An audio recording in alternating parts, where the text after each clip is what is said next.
वापस चाहिए था, अब मुझे तू भी चाहिए।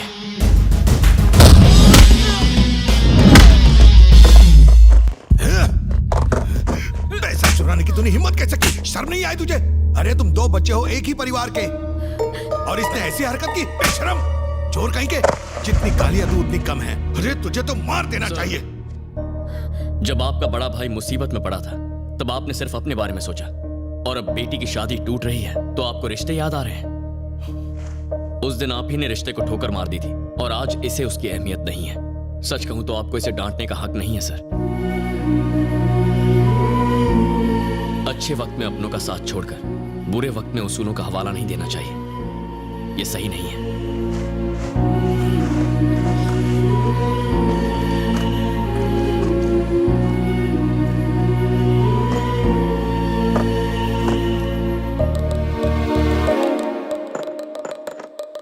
मेरे पास पल्लवी को देने के लिए इसके अलावा और कुछ नहीं है। माफ कर देना।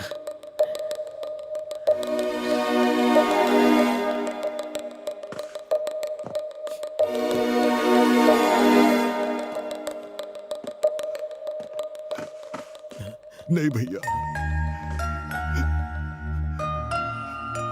मेरी वजह से आपने दर दर की ठोकरें खाई। 10 साल आपने नर्क की जिंदगी जी। मुझ पर मुसीबत पड़ी तो 1 मिनट में बिल्कुल बौखला सा गया। ये सब क्यों भैया?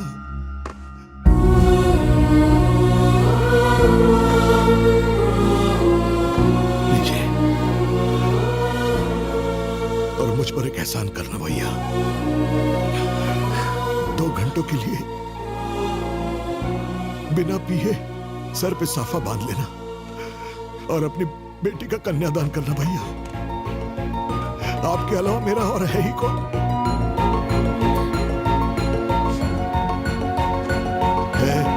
इधर आ। ये तेरी प्रॉपर्टी है। तू ही हम दोनों का वारिस है। दारू सिगरेट पी के जिंदगी क्यों बर्बाद करनी? हाँ? ये ले चाबियां रख। अब से तू ही हमारा बिजनेस आगे बढ़ाएगा।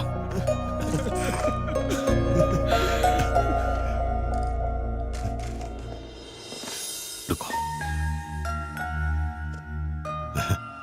मेरी ऐसी हालत देख के शायद बहुत हंसी आई हो तुम्हें, लेकिन तुमने मजाक नहीं उड़ाया। हमारे आंसू पोंछे, तुमने हमें फिर से एक किया।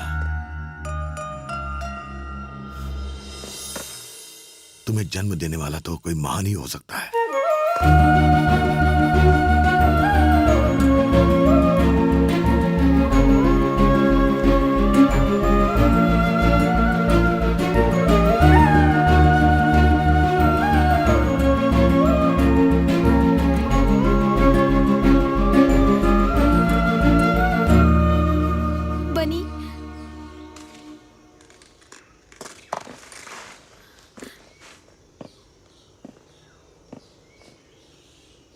एक्चुअली मुझसे गलती हो गई। मुझे अपने साथ ले चलो। नहीं नहीं नहीं नहीं। पल्लवी, योगेश तुम्हारे लिए सही है। ये मत समझना कि मैं ईगो की वजह से तुमसे ऐसा कह रहा हूं। Yogesh is a great guy, तुम्हारा अच्छा ख्याल रखेगा। मैं ये पहली शादी करवा रहा हूं, और अगर अब दुल्हन ऐसे रोएगी तो ये मेरी लास्ट शादी होगी।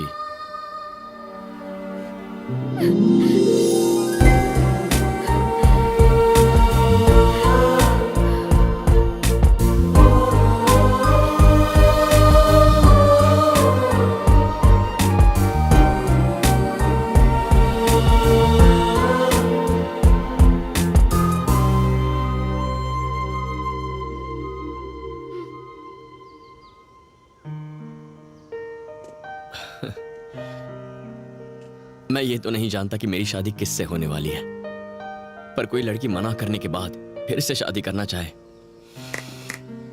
तो ये फीलिंग कुछ अलग ही होती है। उस दिन जब पल्लवी सगाई तोड़कर टेबल पर अंगूठी रखकर जा रही थी तो मुझे ऐसा लगा कि मेरे पापा के बिना और उनकी प्रॉपर्टी के बिना मैं कुछ भी नहीं हूं, जीरो हूं।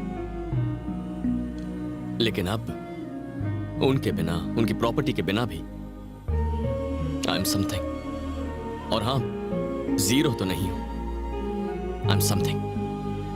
I am something. I am low on sugar.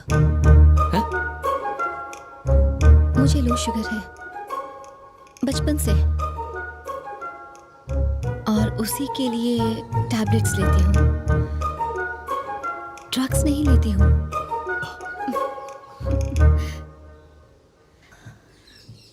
ये सिर्फ वही जानते हैं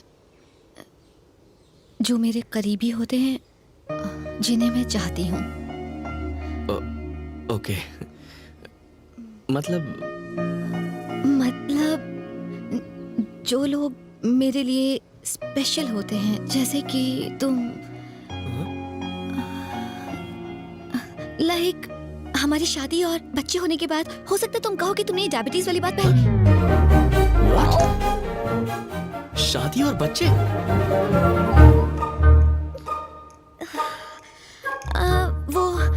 वो मुझे जाके मेकअप करना है। Yeah. ठीक है।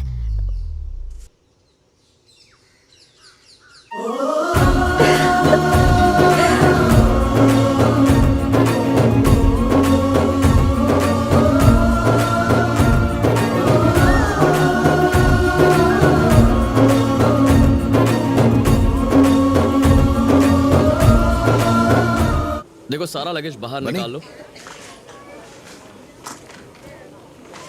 सर, ये लो। सर, ये 15 लाख का चेक है, पर आपको तो 10 ही देने हैं। तुम्हें जितना दो उतना कम है बेटा। सर, नो सर, मैं ये नहीं ले सकता सर, प्लीज आप। ये फीस नहीं, मेरा प्यार है, प्लीज। जो अजय सिंह मुझे अपनी बेटी देने वाले थे, परी की स्कूल फीस दे बैठे।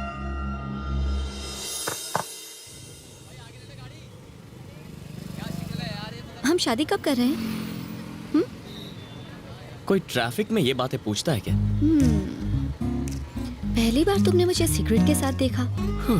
जिस लड़की ने सगाई तोड़ी उसी का मंडप सजाया। लो शुगर होने के बावजूद मुझसे इतना प्यार किया। हमारी लव स्टोरी तो सबसे बहुत अलग समझ है ना? गया। घर आके मेरा हाथ मांगो। हे, इतनी जल्दबाजी ठीक नहीं है। करेक्ट। ऐसे मामलों में फैसले सोच समझ कर करने चाहिए। हाँ, आज सोचो और कल आ जाओ। बहुत टाइम दे दिया सुबह लक्ष्मी। समीरा। ओके समीरा जी। तुम अब तक आए क्यों नहीं? ट्रैफिक में फंसा हूँ और 2 घंटे लगेंगे। पापा से कहो अपने दामाद का इंतजार करें। ओके। बस पहुंच रहा हूँ। हेलो। शॉक लगा क्या सुबह लक्ष्मी जी? इरिटेट मत करो बनी जी। ठीक है, इरिटेट नहीं करता तुम्हारे पापा से। पहले ही लो शुगर का लोचा है, मिठाई मत खाओ। मेरे मम्मी पापा ऐसे ही बात करते हैं। ओह, तो ये है वो। मेरी हालत उस चूहे जैसी थी जो शेर की गुफा में साइट सीइंग करने जाता है। मैंने अपने दोस्त से कहा कि उसकी बेटी का रिश्ता इससे तोड़ दे और मैं इसे अपनी बेटी दूं। समीरा आपकी बेटी है, पता नहीं था। पता होता तो। यहाँ नहीं आते, यही ना? बनी बहुत अच्छा लड़का है पापा। पिता का कर्ज उतारने के लिए इसने सारी प्रॉपर्टी बेच दी। ऐसी बेवकूफी से इम्प्रेस होने की कोई जरूरत नहीं। मैं ही नहीं, पल्लवी भी इससे शादी करना चाहती थी। मैंने नहीं सोचा था कि ये जनरेशन इतनी नासमझ होगी। इंसान पैसा कमाने के लिए ही बना है। महंगी गाड़ी खरीदनी चाहिए, ऐशो आराम की चीजें होनी चाहिए, रहने के लिए ऐसा बड़ा सा एक घर होना चाहिए, और बात करने के लिए ऐसी दीवारें भी होनी चाहिए।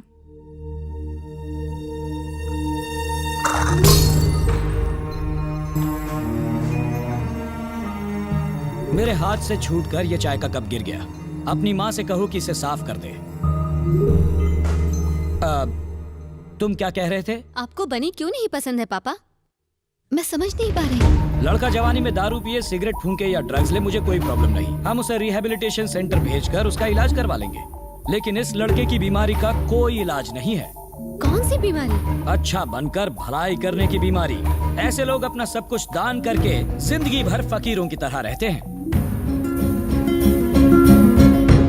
समीरा, वैसे ही बहुत प्रॉब्लम्स है। तुम्हारे पापा से बहस नहीं करना चाहता। तुम मुझे चाहती हो तो मेरे साथ चलो, मैं तुम्हें इसी वक्त अपने साथ ले जाऊंगा। शाबाश। तुम्हारे पिता के मरने के बाद भी कोई उनके बारे में कुछ नहीं कह सकता, और तुम मेरे सामने ही मेरी बेटी को ले जाने की बात कर रहे हो। क्या यही है तुम्हारी वैल्यूज? तुम सिर्फ ढोंग करते हो। तुम शायद नहीं जानते, तुम्हारा बाप एक बहुत बड़ा चीटर था। उस वक्त अगर हाथ में चाकू होता तो इसका खून करके शमशान पहुंचा देता और खुद जेल की सलाखों के पीछे होता। मेरा बाप नहीं, मेरे पिता का ही है। अगली बार उनका नाम लेने से पहले 2 बार सोचिएगा। आजकल तो मैं उनका नाम दिन में कई बार लेता हूँ बेटा, ये सोच कर के कैसे उन्होंने मुझे टोपी पहनाई। वो मदद करना जानते थे, किसी को फंसाना नहीं।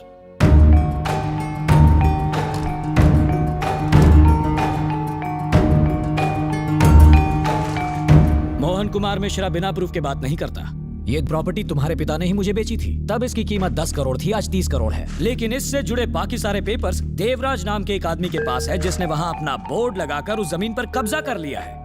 जब तक मैं तुम्हारे पिता से इस बारे में बात करने पहुंचता, वो इस दुनिया से चले गए। तुम इन पेपर्स को रखकर मुझे मेरे पैसे लौटा दोगे, ये सोचकर मैं तुम्हारे घर आया था। एक ऐसा आदमी जिसे अपने सगे बाप की मौत से ज्यादा फ्लाइट रेट जरूरी थे, वो मेरे पिता के मरने के बाद मेरे घर क्यों आया, मुझे सलाह क्यों दी, ये अब मेरी समझ में आया। उस वक्त तुमने हरिश्चंद्र की तरह अपनी सारी प्रॉपर्टी लोगों में बांट दी और वो बेकार के शेयर्स रख लिए। अब तुम ही बताओ, मुझे ऐसी जमीन बेचने वाले तुम्हारे पिता महान हैं, या अब तक इस बारे में जिक्र तक नहीं करने वाला मैं महान हूँ? जाओ और जाकर शादियां अरेंज करवाओ और चिल्लर कमाओ। वैल्यूज पर प्रवचन देने की कोई जरूरत नहीं। तुमने इतना सब कुछ ये सोचकर किया कि तुम्हारे पिता को कोई गालियां ना दे। अब मैं गालियां दे रहा हूं, क्या करोगे तुम? लौटाओगे मेरा पैसा? लौटाओगे क्या? पैसा नहीं दे सकता, पर वो प्रॉपर्टी पेपर्स ला कर दूंगा सर। तुम मुझे पेपर्स ला कर दोगे? जानते हो वो पेपर्स किसके पास हैं? देवराज ठाकुर। वो मेरी तरह शरीफ आदमी नहीं जो तुमसे प्यार से बात करेगा। उसका दूसरा नाम ही दहशत है। आसपास के 21 गांवों में उसी का राज चलता है।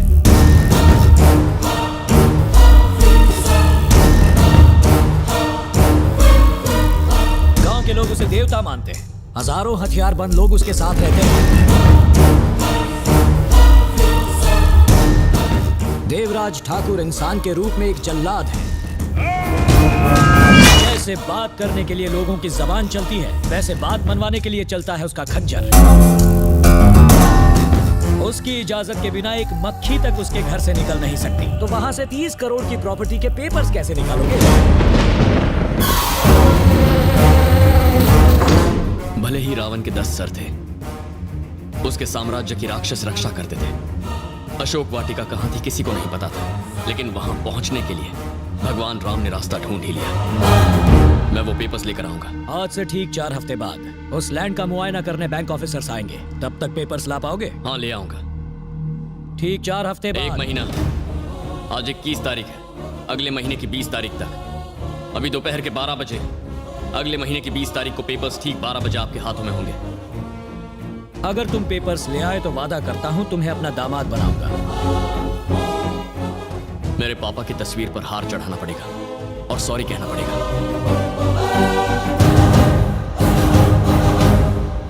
हो सकता है आपको छोटा मुंह बड़ी बात लगे, लेकिन पत्नी का दिल जीतने के लिए कप तोड़ने से कुछ नहीं होता, दीवार तोड़नी पड़ती है।